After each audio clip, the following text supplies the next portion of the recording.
una familia, bueno, donde el tema espiritual siempre ha estado muy presente desde muy niño y viene porque mi abuela realmente es la tía, mamá de mi mamá, pues, pero fue la que la crió, entonces para mí pues es como mi abuela. No la pude conocer, pero desde muy niño siempre escuché hablar sobre ella. Mi tía tenía, mi tía tenía pues como unos poderes especiales, unas facultades espirituales especiales. Ella falleció ya hace como unos 38 años más o menos. Entonces, nunca la conocí, pero desde que tuve uso de razón siempre supe que fue una persona muy especial.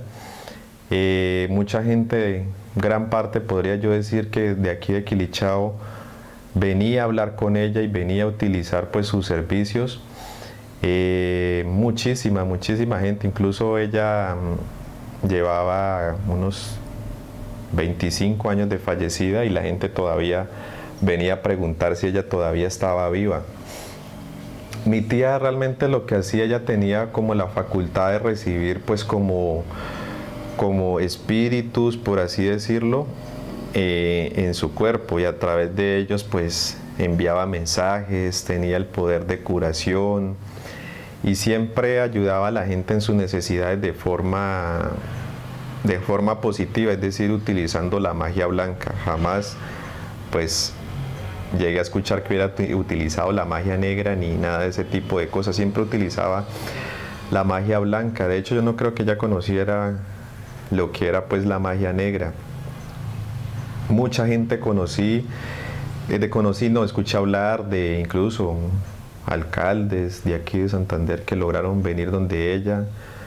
Hay unas placas de agradecimiento hacia ella, incluso si no estoy mal, del expresidente Turbay.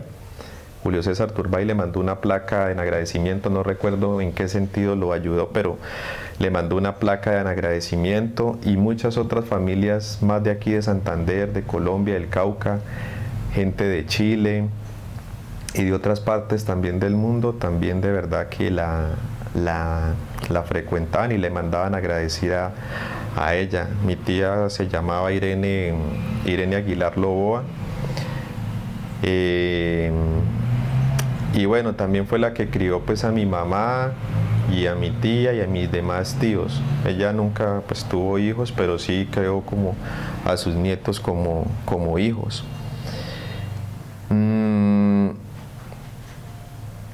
Bueno, ya también sobre ese tema, ella no era la única en ese momento. Se creó como una especie en ese tiempo como de centro espiritual,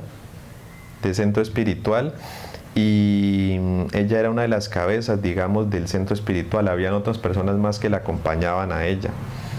Se hacían reuniones o cadenas espirituales donde bajaban médiunes, y a través de esos médiunes pues la gente le comunicaba como les dijera, como sus dudas, y ellos les daban consejos para ayudarlos. Hacían pues rituales espirituales, baños en el río, cadenas de oración, pero era algo que tenía un poder muy grande, de verdad, que era muy grande, y era algo muy especial lo que se vivía en ese tiempo. Yo no lo viví porque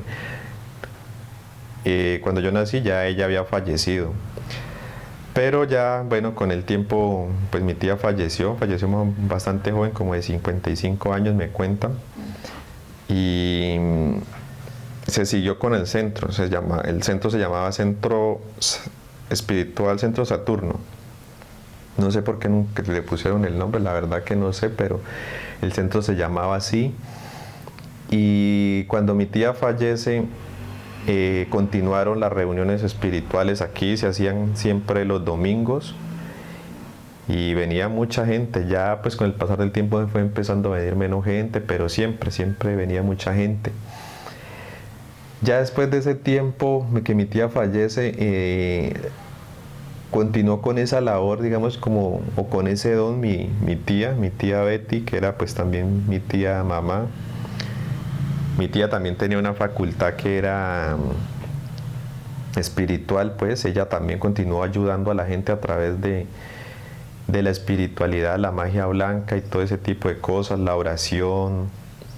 rituales espirituales. Y bueno,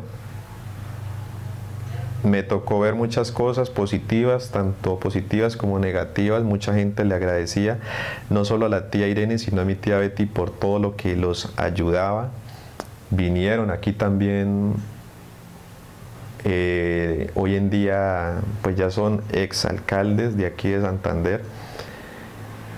No puedo decir los nombres, pero sí alcanzaron a venir. A ver, hago memoria, 2 exalcaldes de aquí, los pude ver pues con mis propios ojos, pues.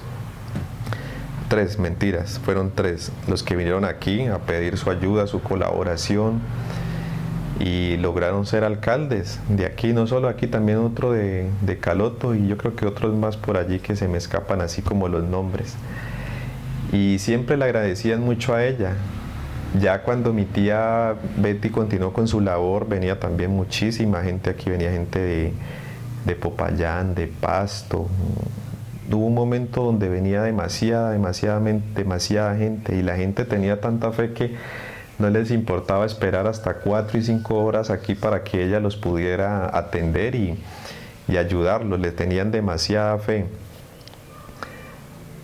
Los ayudaban en todo tipo, en temas personales, laborales, de toda clase.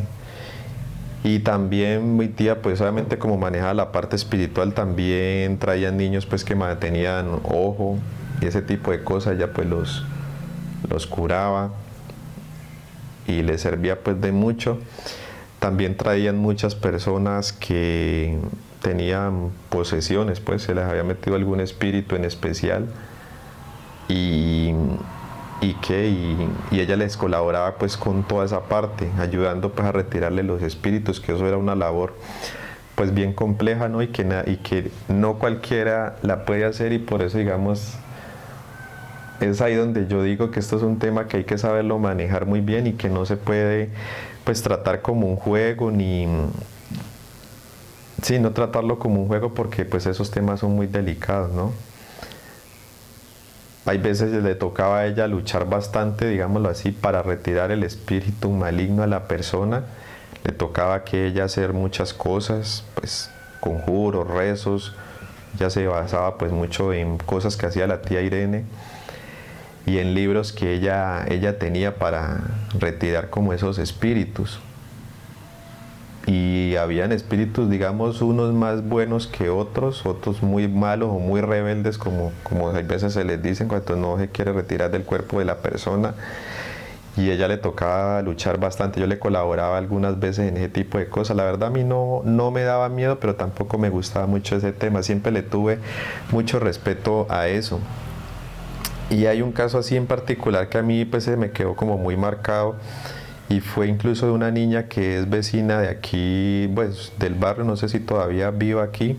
Una niña era como una niña como de unos 8 años más o menos, o menos.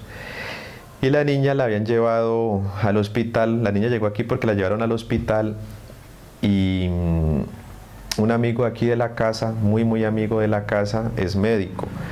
Y le notó algo raro, que la niña, donde el médico o amigo le dijo a la familia que ella no tenía un problema de salud físico, sino que eso era más bien como espiritual, que presentaba como cosas. Él es muy de aquí, entonces ya sabía como ese tipo de cosas.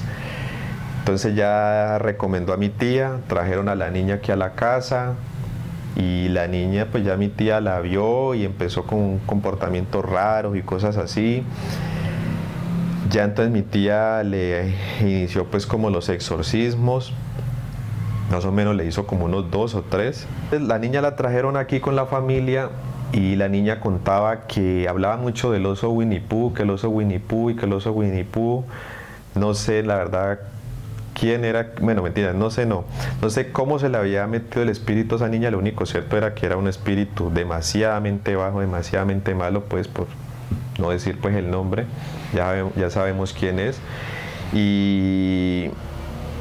Y no sé, porque fue muy impresionante, porque la niña presentaba así como actitudes muy raras, y prácticamente era como verse la película El Exorcista. En un momento dado la niña estaba en el piso y se le movía algo impresionante en el estómago, como si se le quisiera salir, pero ella no podía.